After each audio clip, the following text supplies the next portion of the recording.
Hello friend, welcome back to my video. आज की इस वीडियो हम लोग रेलवे और एसएससी के लिए बायोलॉजी के इम्पोर्टेंट 30 प्रश्न करने वाले हैं। ठीक है, जो कि आने वाले जो भी 2025 में एग्जाम होने वाले हैं उनके लिए काफ़ी ज़्यादा इम्पोर्टेंट है। तो आपसे रिक्वेस्ट है कि वीडियो को पूरा देखिएगा और आपके इस वीडियो में जितने भी प्रश्न सही होते हैं उसे आखिर में कमेंट सेक्शन में जाकर ज़रूर बताइएगा कि आपके कितने प्रश्न सही हुए हैं। तो चलिए वीडियो में आगे की तरफ बढ़ते हैं। पहला प्रश्न देखिए। पहला प्रश्न है कि मनुष्य में रक्त का शुद्धिकरण किस अंग में होता है?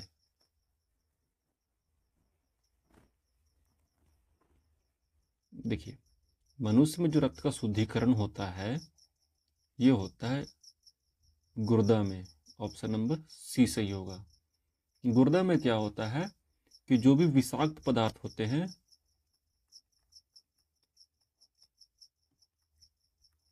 ठीक है, प्लस जो अपशिष्ट होते हैं रक्त में, उसे छान लिया जाता है।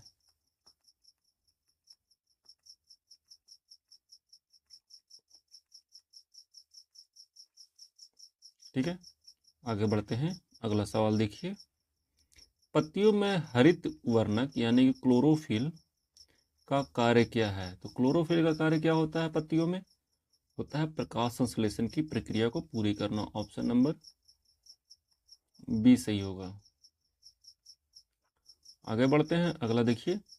मनुष्य के शरीर में सबसे बड़ा ग्रंथि कौन सा है? तो सबसे बड़ा ग्रंथि जो कि मनुष्य के शरीर में होता है वो होता है यकृत। ऑप्शन नंबर बी सही होगा। ठीक है, जो क्या करता है, जो पित्त रस का श्रवण करता है या निर्माण करता है। ओके, आगे बढ़ते हैं। अगला सवाल देखिए। अगला है कि मस्तिष्क की सुरक्षा किसके द्वारा होती है? तो देखिए, मस्तिष्क की जो सुरक्षा होती है ये होती है खोपड़ी के द्वारा। ऑप्शन नंबर सी सही होगा। ओके, आगे बढ़ते हैं। अगला सवाल देखिए कि किस विटामिन की कमी से रतौंधी यानी कि नाइट ब्लाइंडनेस होती है? तो रतौंधी नाम की जो बीमारी है ये किस विटामिन की कमी से होती है? ये होती है विटामिन ए की कमी से। ये विटामिन ए की कमी से क्या होती है कि आंखों की रोशनी कम हो जाती है।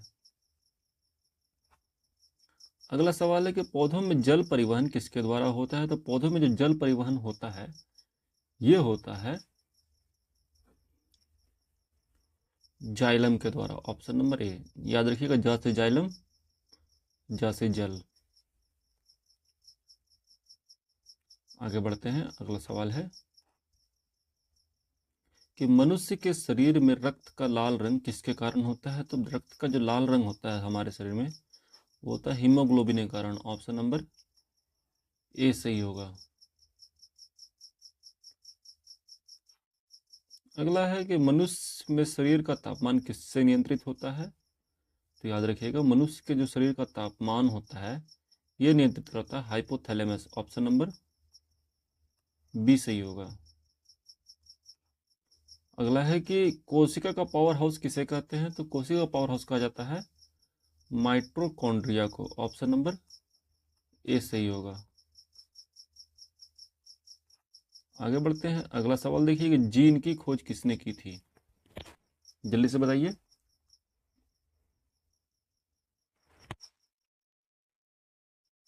जीन की खोज किया गया था ग्रेगर मेंडल के द्वारा।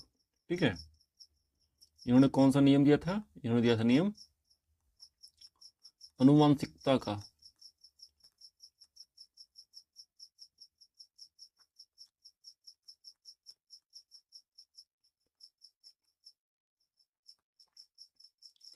आगे बढ़ते हैं। अगला देखिए कि मनुष्य के शरीर में कितने गुणसूत्र होते हैं या कितने क्रोमोसोम होते हैं? तो मनुष्य के शरीर में क्रोमोसोम की कुल संख्या कितनी होती है?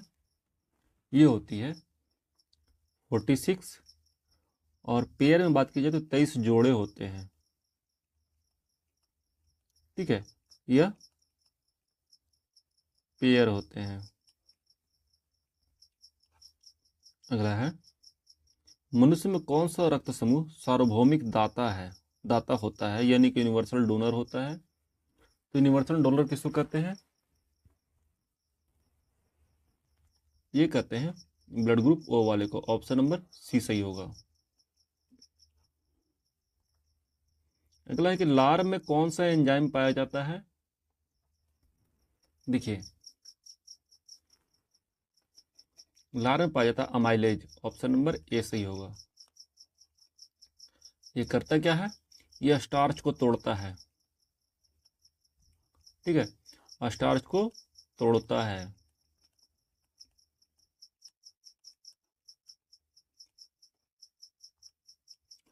आगे बढ़ते हैं। अगला है, किस विटामिन को सूर्य का विटामिन कहा जाता है? तो सूर्य का विटामिन कहा जाता है विटामिन डी को।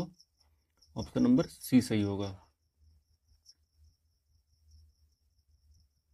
याद रखिए, विटामिन डी जो होता है हमारे शरीर में बनता है, ठीक है, सूर्य के प्रकाश में होता नहीं है। शरीर के विटामिन डी बनता है सूर्य के प्रकाश की उपस्थिति में। सूर्य के प्रकाश जब हमारे शरीर में पड़ता है तो विटामिन डी हमारा शरीर खुद बनाता है। आगे बढ़ते हैं। अगला देखिए, पौधों में भोजन का निर्माण किस प्रक्रिया के द्वारा होता है? तो इस प्रक्रिया का नाम होता है प्रकाश संश्लेषण प्रक्रिया। ऑप्शन नंबर बी सही होगा। अगला है कि मनुष्य में सबसे छोटी हड्डी कौन सी है? तो सबसे छोटी हड्डी का नाम होता है स्टेपीज। ऑप्शन नंबर बी सही होगा, जो कि कहाँ पाया जाता है? कान में पाया जाता है। आगे बढ़ते हैं। अगला सवाल है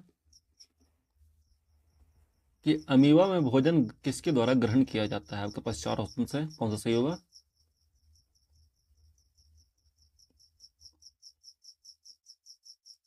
देखिए, अमीबा में जो भोजन ग्रहण किया जाता है वो क्या जाता है?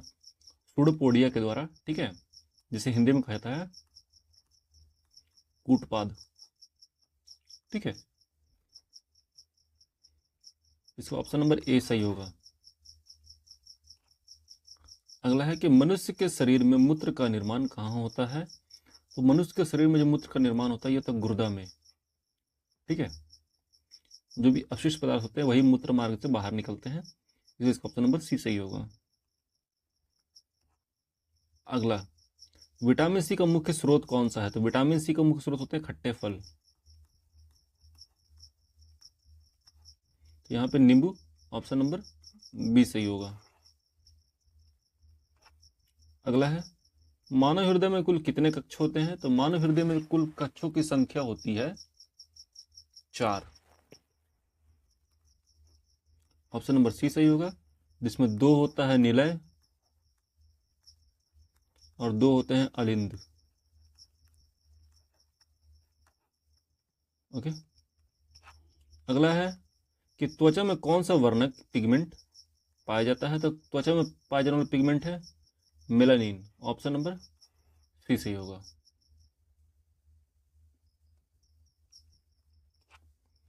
अगला है कि जाइलम और फ्लोएम किसके उदाहरण है? तो किस टाइप को उत्तक के उदाहरण होते हैं जाइलम और फ्लोएम? तो ये है परिवहन उत्तक, क्योंकि ये जल और खनिज का परिवहन करते हैं। ओके।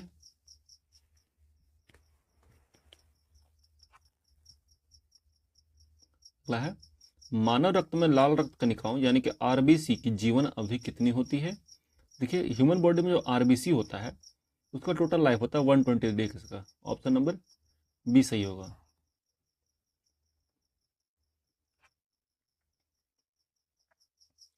अगला है कि राइबोसोम का मुख्य कार्य क्या है? तो राइबोसोम का मुख्य कार्य होता है प्रोटीन संश्लेषण। ऑप्शन नंबर बी सही होगा। अगला है कि पेड़ पौधों में गैसों का आदान प्रदान किसके द्वारा होता है? देखिए, पेड़ पौधों में जो गैसों का आदान प्रदान होता है वो पत्ती के द्वारा होता है, ठीक है। पत्ती के पर पत्ती के नीचे जो रंध्र होते हैं उनके द्वारा होता है, जिससे हम लोग क्या कहते हैं? जिसे हम लोग कहते हैं स्टोमेटा। ऑप्शन नंबर सी सही होगा। अगला है कि दांत और हड्डियों में मुख्य रूप से कौन सा खनिज पाया जाता है? तो ये होता है कैल्शियम। ऑप्शन नंबर सी सही होगा। अगला है कि दूध की अम्लीयता पीएच समान रूप से कितना होता है? तो दूध की जो अम्लीयता होती है ये समान रूप से होती है 6.5। ऑप्शन नंबर डी सही होगा। अगला है कि कोशिका भित्ति मुख्य रूप से किससे बनी होती है? तो कोशिका भित्ति जो होती है ये बना होता है सेल्यूलोज से। ऑप्शन नंबर ए सही होना चाहिए इसका। अगला है कि मधुमेह यानी कि डायबिटीज किस हार्मोन की कमी से होता है? तो डायबिटीज जो होती है ये होती है इंसुलिन की कमी से। ऑप्शन नंबर बी सही होता है।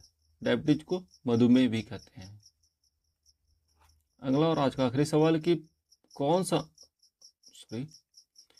सा अंग शरीर में रक्त को पंप करता है? तो रक्त को पंप करने का काम कौन करता है? हृदय। हृदय जो है रक्त को 30 फीट तक पंप कर सकता है। ठीक है, आज के वीडियो में इतना ही था फ्रेंड। हम लोगों ने लगभग 30 प्रश्न किए हैं जो कि बायोलॉजी के थे स्पेशली, और उम्मीद है वीडियो आपको अच्छा लगा होगा। अगर वीडियो अच्छा लगा तो प्लीज़ वीडियो को लाइक करिए, शेयर करिए और कमेंट जरूर करिए। चलिए मिलते हैं नेक्स्ट वीडियो में। तो जय हिंद, अपना ख्याल रखिएगा and finally thanks for watching.